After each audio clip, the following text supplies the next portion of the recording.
복음 활동 자료, 복음 핸드폰입니다. 내용 설명지와 시각으로 구성되어 있습니다.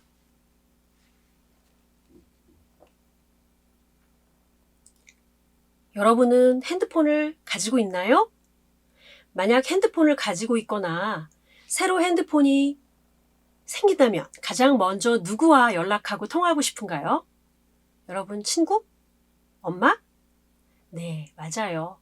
여러분과 가까운 사람이거나 여러분이 정말 사랑하는 사람, 좋아하는 사람과 이야기하고 싶을 거예요. 여러분이 사랑하는 사람과 이야기를 나누는 것은 정말 기분 좋은 일이니까요. 그런데 여러분 알고 있나요?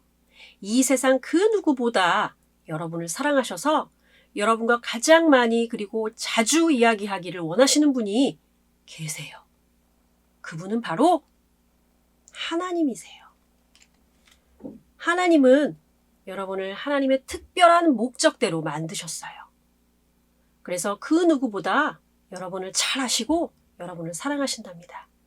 하나님 말씀 요한일서 4장 11절에 보면 하나님이 이같이 우리를 사랑하셨은즉 이라고 말씀하고 계세요. 하나님은 여러분을 위해 아름다운 하늘나라 천국집을 준비해 놓으셨어요.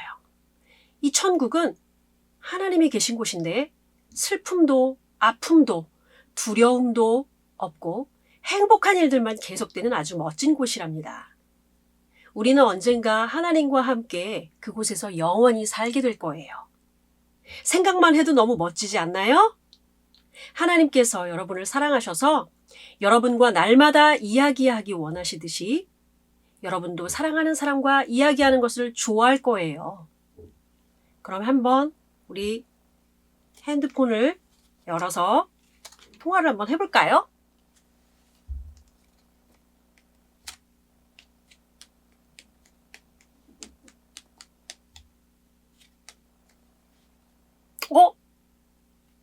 이상하네요. 신호가 가질 않아요. 왜 전화가 걸리지 않는 걸까요? 뒤에 보니까 휴대폰을 작동시킬 수 있는 배터리가 없네요. 배터리가 없는 핸드폰은 아무리 겉모습이 멋지고 기능이 많다고 해도 아무 쓸모가 없죠. 전기가 연결되어 있지 않기 때문에 아무리 눌러도 작동이 안 돼요. 원래 핸드폰의 목적대로 사용될 수 있도록 만든 다양한 기능이 아무 쓸모없는 거예요. 그래서 이것은 배터리가 없다면 아무 쓸모가 없기 때문에 쓰레기처럼 버려지게 될 거예요. 그런데 여러분, 우리의 모습도 이와 같다는 것을 알고 있나요? 성경, 하나님의 말씀, 이사야 53장 6절에 보면 우리는 다 양 같아서 그릇 행하여 각기 제 길로 갔거늘 이라고 말씀하세요. 이 말씀은 죄 때문에 우리가 하나님이 만드신 원래의 목적과는 상관없이 자기 마음대로 자기가 하고 싶은 대로 말하고 생각하고 행동하고 그렇게 살아간다는 말씀이에요.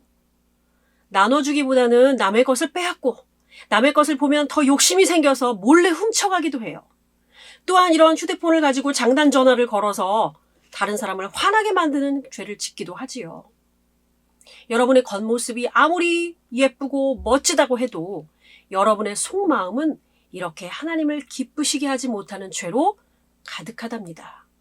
그리고 결국엔 하나님이 원하시는 대로 하나님의 목적대로 살지 않고 자기가 하고 싶은 대로 산 죄 때문에 영원히 꺼지지 않는 형벌의 장소인 지옥불에 던져지게 될 거예요. 그곳에 여러분 버려지게 될 거예요. 얼마나 끔찍한가요? 그런데 성경은 하나님이 우리를 만드신 목적에 대해 이렇게 말씀하고 있어요. 에베소서 2장 10절 말씀에 선한 일을 위하여 지으심을 받은 자라고 말씀하세요. 우리가 하나님을 기쁘시게 하기 위해서 만들어졌다는 뜻이에요.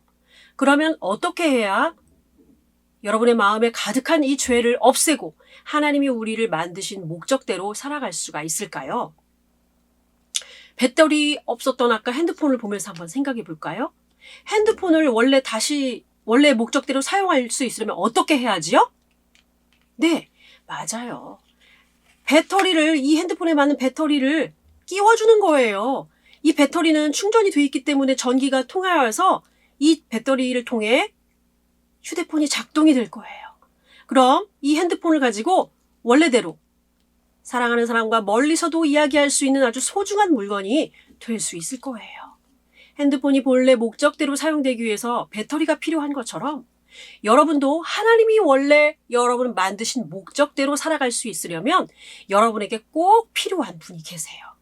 그분은 바로 예수님이세요. 예수님은 하나님의 완전하신 하나님의 아들로서 이 세상에 오셨어요. 완전하다는 것은 죄가 없으신 분이라는 거예요. 예수님은 우리의 모든 죄를 용서받게 하시려는 하나님의 계획 속에서 이 세상에 태어나셨어요. 그리고 죄가 없으신데도 십자가의 형벌을 받으셨어요. 죄인처럼 십자가에 달려 못 박혀 피 흘려 죽으셨어요. 하나님 말씀에 이렇게 말씀하고 있어요. 에베소서 1장 7절에 그의 피로 말미암아 구속, 곧 죄사함을 받았으니, 이 말씀은 예수님이 흘리신 이 피 때문에, 예수님의 이 피는 죽음을 말해요. 예수님이 흘리시고 피 흘리시고 죽으신 이 죽음 때문에 우리는 죄를 용서받을 수 있게 되었다고 말씀하고 있는 거예요. 예수님 때문에 우리는 이제 우리의 죄를 용서받고 하나님을 기쁘시게 해드리는 삶을 살 수 있게 된 거예요.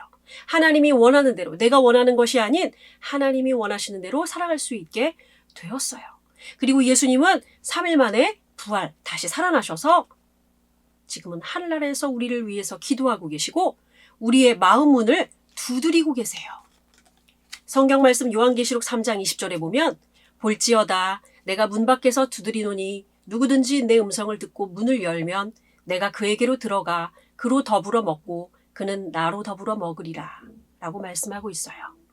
여러분이 지금 예수님이 내 죄를 위해서 죽으시고 다시 살아나신 것을 믿고 마음에 모셔드린다면 예수님과 함께 영원히 하나님이 계신 하늘나라에서 영원한 생명을 얻어 살아가게 될 거예요.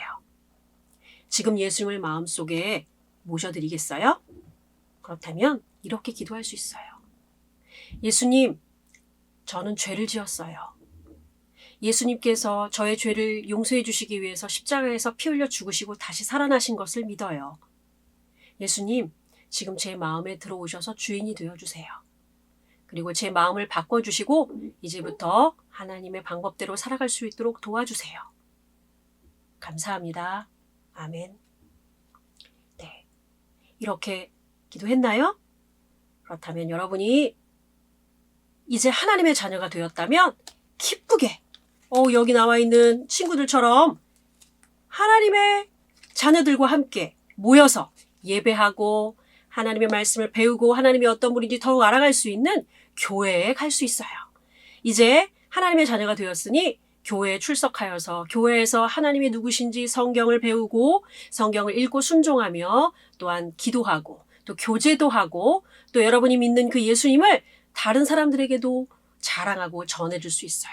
그럼으로써 하나님을 기쁘시게 해드리는 어린이로 잘 자라가도록 교회에서 도와줄 거예요. 네, 이렇게 전하고 마치시면 되겠습니다.